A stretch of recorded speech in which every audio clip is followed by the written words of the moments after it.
राजा बारगीर मराठी आणि हिंदी चित्रपटाचे एक दर्जेदार दिग्दर्शक म्हणजे त्यांचा दीड शहाणे हा चित्रपट मी 8वी 9वीच्या वर्षात असताना बघितलेला, मात्र त्याची छाप अजूनही उतरत नाही.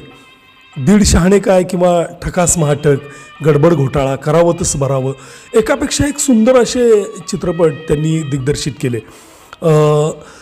त्यांचा 18 डिसेंबर हा स्मृतिदिन, त्यानिमित्त आज त्यांची आठवण. दीड शहाणेबद्दल मी मगाशी बोलत होतो की दीड शहाणे हा 1979च्या टप्प्यात आलेला चित्रपट आणि या चित्रपटानं जी प्रचंड हवा निर्माण केली किंवा त्याच्या गाण्यांनी एक सर्वांग सुंदर असा विनोदी चित्रपट म्हणावा लागेल. त्याचप्रमाणे ठकास महाटकमध्ये सुद्धा दीड शहाणेप्रमाणेच त्यांनी विनोदावर भर दिला. सुंदर असं दिग्दर्शन.